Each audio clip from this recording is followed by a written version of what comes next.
બ્રહ્મચર્ય વ્રત. ગુરુ પાસે ગુરુકુલમાં રહી પ્રથમ 25 વર્ષ અભ્યાસ.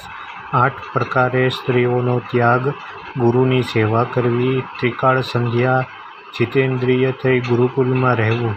ગૃહસ્થાશ્રમ. વૈરાગ્ય રહિતને સમાવર્તન સંસ્કાર. ગુરુ દક્ષિણા. ગૃહસ્થાશ્રમમાં પ્રવેશ. દૈવી ગુણે સંપન્ન કન્યા સાથે વિવાહ. વિવાહ વિશેષતયા વહનમ ભવતિ યસ્માત.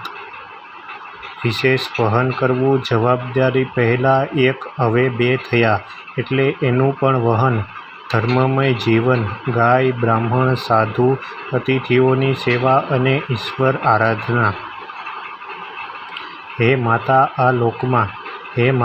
આ લોકમાં જીવતા પાષાણ પ્રમુખ સ્થાવર જીવો કરતાં તૃણાદિ શ્રેષ્ઠ. તેમની અપેક્ષાએ વ્રીહી વગેરે ઔષધિઓ ઉત્તમ. તે કરતાં લતા વેલીઓ શ્રેષ્ઠ. તેથી આંબાદિ વૃક્ષો. તેથી પીપળો આદિ દેવવૃક્ષો કલ્પવૃક્ષ. એ જ રીતે જંગમમાં કીડીઓથી પતંગિયા. તેથી ભ્રમરા, ચકલા, સસલા, બકરા. તે કરતાં ગાયો શ્રેષ્ઠ. તેનાથી પણ 4 વર્ણના મનુષ્યો શ્રેષ્ઠ. ભગવાન ભજી શકે ને ધર્મ પાળી શકે માટે મનુષ્ય શ્રેષ્ઠ. 4 વર્ણોમાં બ્રાહ્મણ વર્ણ શ્રેષ્ઠ. બ્રાહ્મણોમાં પણ સ્વધર્મનિષ્ઠ બ્રાહ્મણ શ્રેષ્ઠ. તેથી જ્ઞાનનિષ્ઠ વાળા શ્રેષ્ઠ. તેમના મધ્યે ભગવાનના એકાંતિક ભક્તો અતિશય શ્રેષ્ઠ છે. હે માતા, એમની સેવા કરવાથી ભગવાનની સેવા તુલ્ય ફળ મળે છે. 5 પ્રકારના પાપો.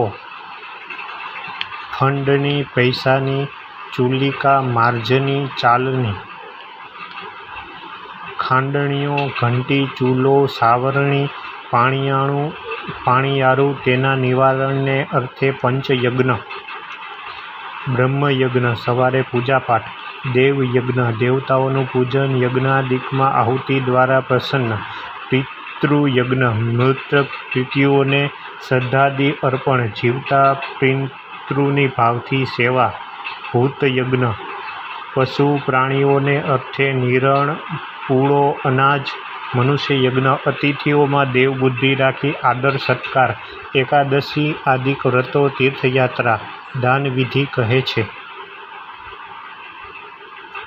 દેવાનંદ સ્વામી કહે છે, દાન યોગ્ય હોય તેને આપવું નહીં. કામી, ક્રોધી, લોભી, લંપટ, કુડાબોલા, કાવે. અન્ન, ધન, વસ્ત્ર તેને આપે તે રોકી બી વાવે રે. વિવેકી નરને એમ વિચારીને જોવું. મંદિરો બંધાવવા. આજીવિકા બંધાવવી. અહિંસામય યજ્ઞો કરાવવા. કૂવા, વાવ, અન્નક્ષેત્રો, પરબ વગેરે સત્કાર્યો કરાવવા.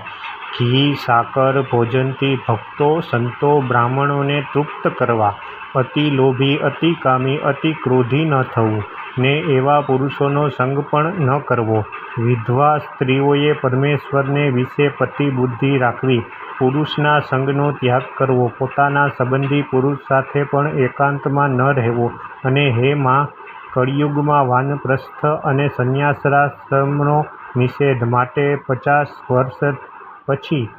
માટે એવા ભક્તોએ ગૃહ ત્યાગ કરી સાધુઓના મંડળમાં આવી સાધુ સ્વભાવે યુક્ત થઈ ભગવાનની ભક્તિ કરવી.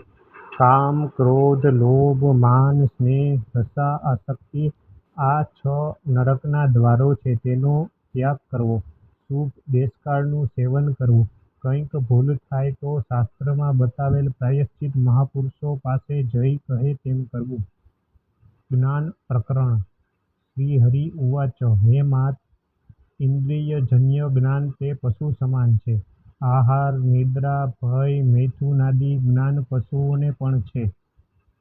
આવા જ્ઞાનથી મનુષ્ય જ્ઞાની થતો નથી. દૂષિત ઇન્દ્રિયોથી જે જ્ઞાન થાય છે તે સર્વે અજ્ઞાન છે. જેમ કમળવાળાને પીળું દેખાય તે જ અજ્ઞાન. હું માણસ, પશુ, પંખી, જાતિ, જ્ઞાતિ, સ્થૂળ આવી બુદ્ધિથી દુઃખી થાય છે. હે માતા, 2 પ્રકારનું જ્ઞાન છે. આત્મા, પરમાત્મા. આત્મા અણુ જેવો જીવ છતાં વ્યાપક સર્વવપુ સ્થિતઃ જ્ઞાન શક્તિથી નખશિખા પર્યંત વ્યાપીને રહ્યો છે. બાહ્ય અને આંતર ઇન્દ્રિયોનો પ્રકાશક જીવ છે. જ્યોતિષામપી તજ્જોતિ. ઇન્દ્રિયોના પ્રકાશનું પણ કારણ આત્મા છે. જેવી રીતે એક સૂર્ય સમગ્ર બ્રહ્માંડનો પ્રકાશક છે, એ જ રીતે હે અર્જુન, આ જીવાત્મા આ સમગ્ર શરીરને પ્રકાશ, હલનચલન કરવાની શક્તિ આપે છે. જીવાત્મા પોતાની જ્ઞાન શક્તિથી બાહ્ય આંતર ઇન્દ્રિયોનો પ્રકાશક છે. અંદર જ્યોતિ સ્વરૂપે હૃદયને વિશે રહ્યો છે. આંખે જોવું, સાંભળવું, બોલવું, સ્પર્શ, સુગંધ વગેરે ક્રિયા તથા જાગ્રત, સ્વપ્ન, સુષુપ્તિ ત્રણ અવસ્થા, સ્થૂળ, સૂક્ષ્મ, કારણ ત્રણ દેહ તેમાં બંધાઈ ગયો છે. માં આત્માની સ્થિતિ કેવી છે તો જેમ અગ્નિ અને ગોળો લોઢાનો જુદો સંયોગથી ઓતપ્રોત. કોઈ આપણને કાળો ધોળો કહે એ તો શરીર છે.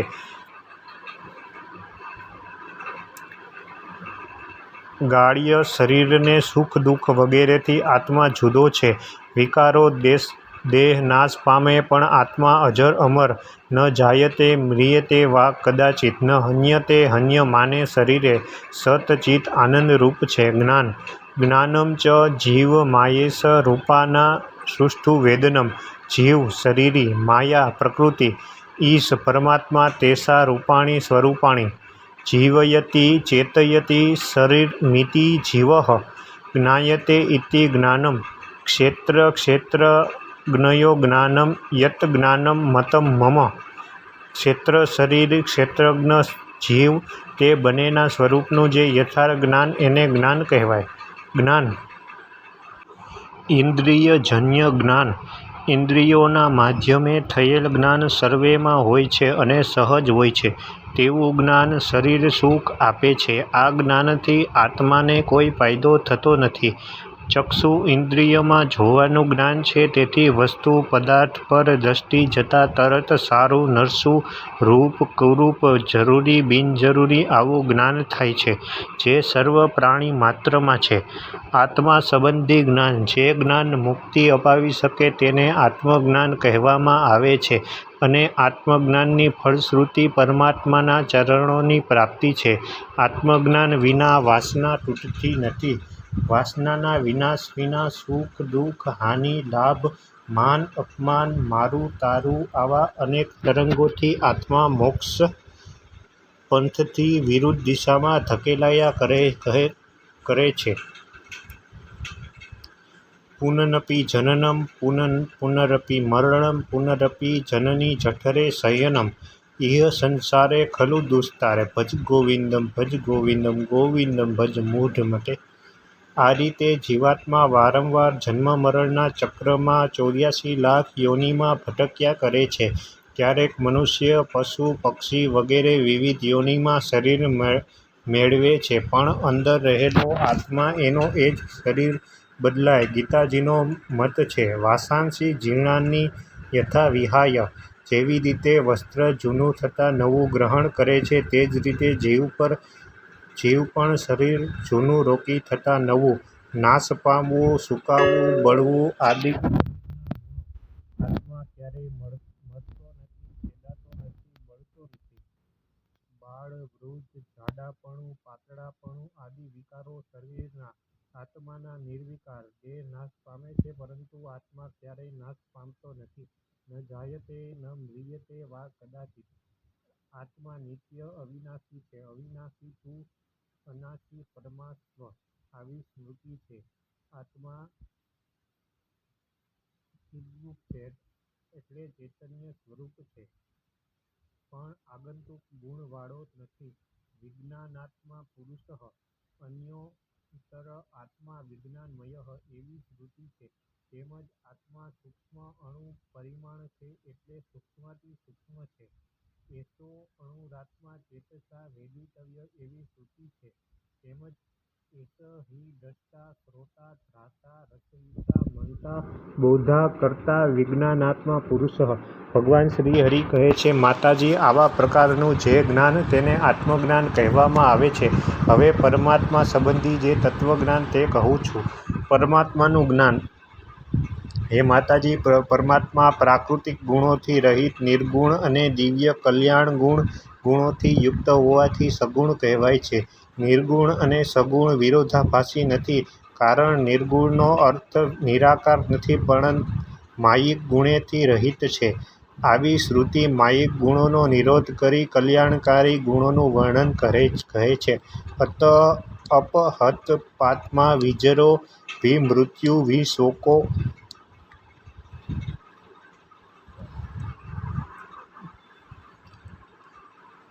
યોદશો નિર્ગુણ ઇત્યુક્ત શાસ્ત્રેષુ જગદીશ્વરઃ. આ સ્મૃતિથી ફલિત થાય છે કે પરમાત્મા માયિક ગુણોથી રહિત અને દિવ્ય ગુણોએ યુક્ત છે. સ્મૃતિનો મત છે જે સર્વમાં વ્યાપીને રહે છે અને જેનાથી અવ્યાપ્ય કશું નથી તેને વિષ્ણુ કહેવામાં આવે છે. વ્યાપ્નોતિ ઇતિ વિષ્ણુ ઈશાવાસ્યં સર્વં યત્કિંચન જગત્યા જગત. આવો શ્રુતિઓનો પણ મત છે. નારાયણ નામનો અર્થ હિંસાયા. આ ધાતુ જેનો સ્વરૂપથી કે પ્રવાહથી નાશ ન થાય તેવી નિત્ય વસ્તુઓને નર કહેવામાં આવે છે.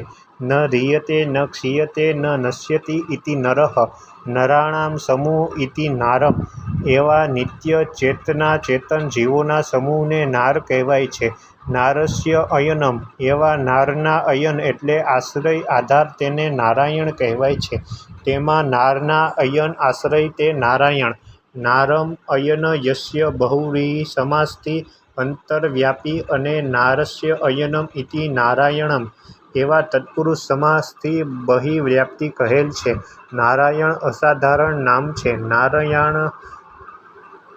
નારાયણ પરબ્રહ્મ એકો હ વે નારાયણ આસિત ન બ્રહ્મા ન સાનઃ અથ દેવ્યો દેવઃ એકો નારાયણઃ ત્વમેકો મહાયોગી હરિનારાયણઃ પરઃ ધ્યેયો નારાયણઃ સદા. આ પ્રમાણે સ્મૃતિ વચનો છે. ભગવાન નામનો અર્થ જ્ઞાન, શક્તિ, બળ, ઐશ્વર્ય, વીર્ય અને તેજ. આ 6 ગુણોના નિધિ તેને શાસ્ત્રો ભગવાન કહે છે. પરાત્પર પરબ્રહ્મ પરમાત્મા આ 6 ગુણો સહજ વર્તે છે માટે એને ભગવાન કહેવાય છે. વાસુદેવનો અર્થ હે માતાજી સર્વત્ર અને સમસ્તમાં જે વસે છે અને સર્વે યત્કિંચિત જેમાં વસે છે તેને વાસુદેવ કહેવાય છે. અથવા સૂર્યનારાયણ પોતાના કિરણોથી જગતને આચ્છાદન કરે છે તેમ વાસયતિ છાદયતિ સર્વેને આચ્છાદન કરે છે અને સર્વભૂત પ્રાણી માત્રના અધિવાસ છે તેને વાસુદેવ કહેવાય છે.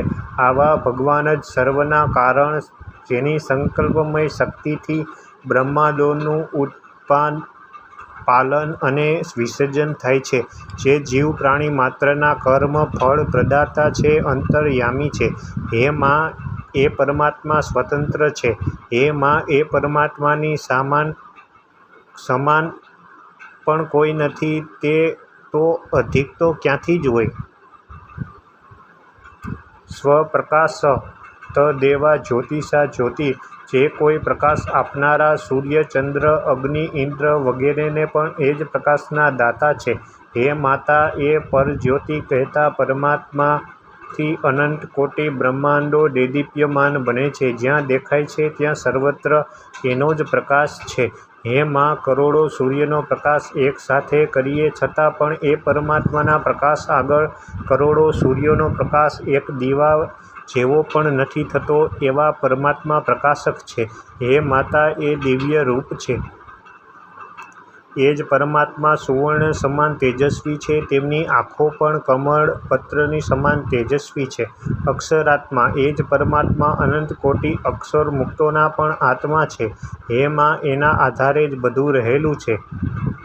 હે માં એ પરમાત્મા સર્વથી પર અક્ષર છે, તેનાથી પણ પર છે, છતાં એ અક્ષરમાં પણ એ પરમાત્મા રહેલા છે. અંતર્યામી સર્વના આત્મા યહ પૃથ્વીયા તિષ્ઠન. એ ભગવાન સમગ્ર ચિદ અચિદ કહેતા જડ ચૈતન્ય સર્વે જીવોના અંતર્યામી છે.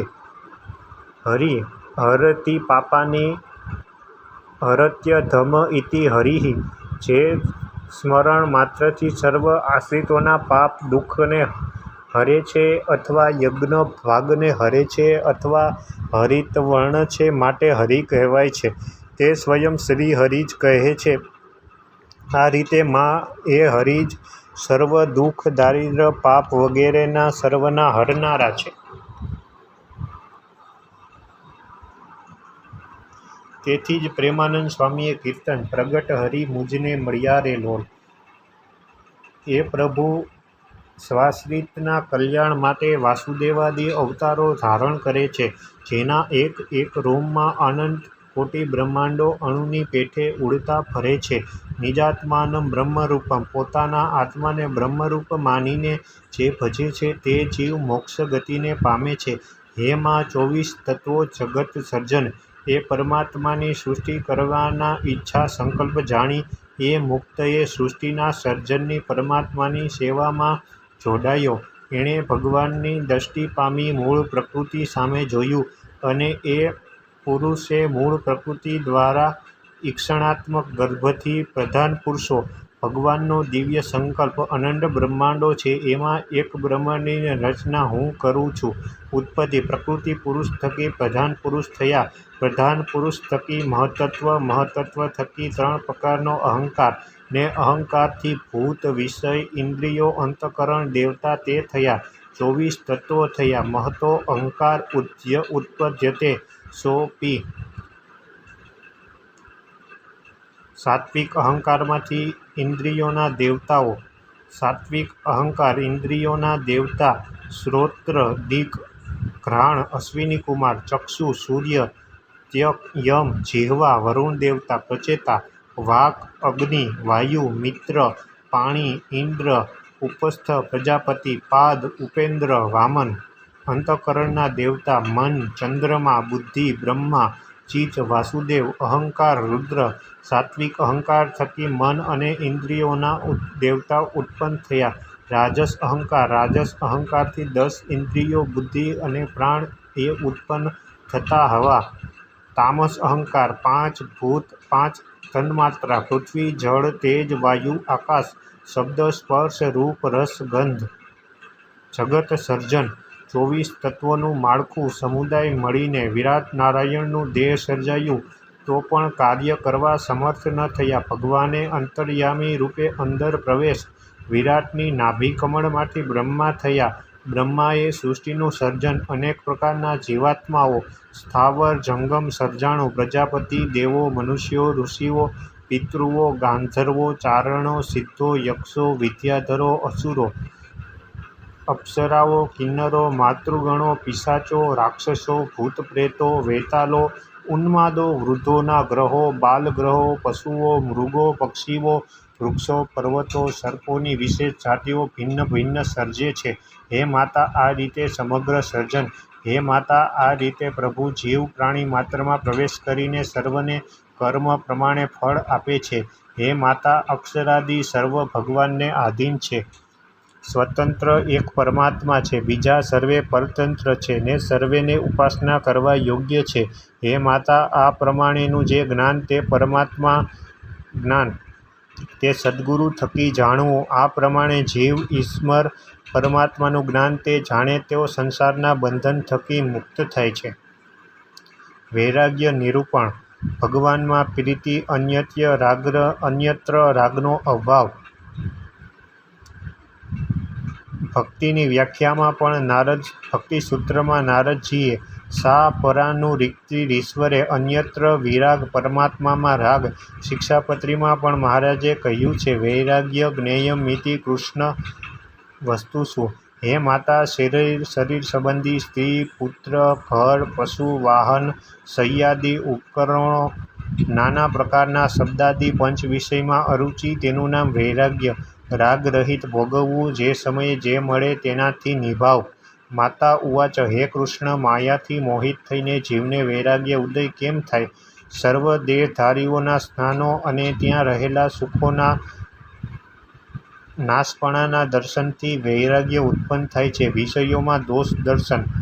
રે બ્રહ્માથી કીટ લગી જોયું, સુખ જૂઠું સુખ જાણીને વગોવ્યું, મુક્તાનંદ મન તમ સંગ મોયું, રે શ્યામ તમે સાચું નાણું, બીજું સર્વેક્ષર ભંગુર કાચું. 4 પ્રકારના પ્રલયને જાણવાથી વૈરાગ્ય થાય છે. નિત્ય પ્રલય, નિમિત્ત, પ્રાકૃત, આત્યંતિક. 4 પ્રકારના પ્રલય. નિત્ય પ્રલય. પ્રતિદિન પ્રતિક્ષણે માનવો, પશુઓ અને પક્ષીઓના મરણ થાય છે. બાળ, યુવાન, વૃદ્ધાવસ્થા એને નિત્ય પ્રલય કહેવાય છે. નિમિત્ત પ્રલય. વિશ્વ સર્જનારા બ્રહ્માજીની એક રાત્રિ થાય છે ત્યારે બ્રહ્મા સૂવે છે અને ત્યારે સ્વર્ગ, મૃત્યુ, પાતાળ એ ત્રિલોકી નાશ પામે છે. બ્રહ્માના એક દિવસમાં 14 મનુ 14 ઇન્દ્ર રાજ્ય કરીને નાશ પામે છે. 4 અબજ ને 32 કરોડ વર્ષનો દિવસ એટલી જ 4 અબજ ને 32 કરોડ વર્ષનો 8 અબજ ને 64 કરોડ એટલે એક અહોરાત્રિ થાય તે બ્રહ્માનો 24 કલાકનો દિવસ. પ્રાકૃત પ્રલય. બ્રહ્મા 100 વર્ષ જીવે એ બ્રહ્માની આવરદા પૂરી થાય ને દેહ પડી જાય ત્યારે બ્રહ્મા દેહ મૂકે ત્યારે 14 લોક સહિત બ્રહ્માંડનો નાશ થાય છે ત્યારે પ્રકૃતિથી ઉપજ્યું કારજ તે સર્વે પ્રકૃતિમાં લય પામે છે અને ત્રીજો પ્રાકૃતિક પ્રલય કહેવાય છે.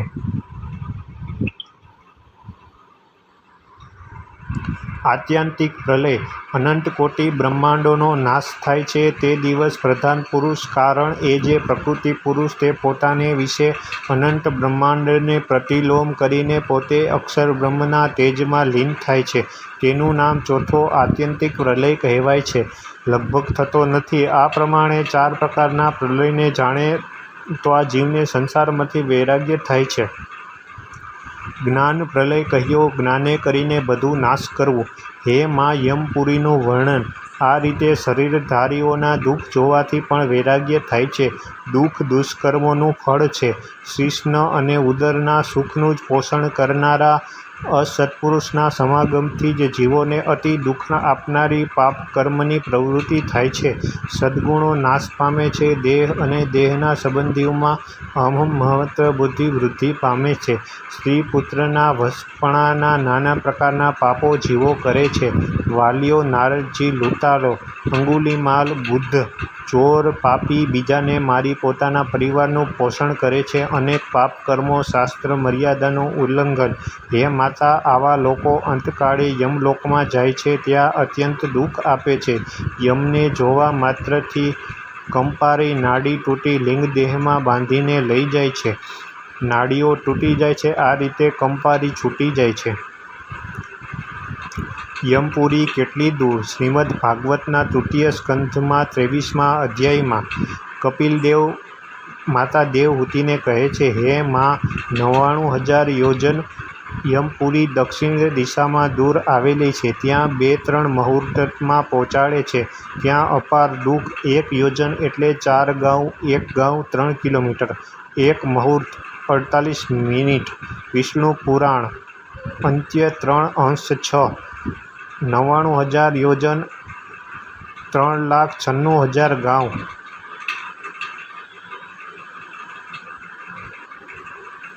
11,88,000 કિલોમીટર.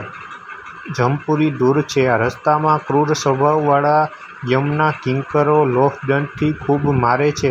પાપી જીવો ઊંચે સ્વરેથી રુદન, સૂર્યથી તપેલી અને દાવાગ્નિથી તપેલી ગરમ રેતીમાં અને ઘણા કાંટાવાળા માર્ગમાં ચાલવા અસમર્થ થતાં હાક મારી માર મારીને ચલાવે છે. વારંવાર પડી જાય છે છતાં યમદૂતો ઢોર માર મારી લેશ માત્ર વિશ્રામ આપ્યા વિના ઉતાવળથી ચલાવે છે.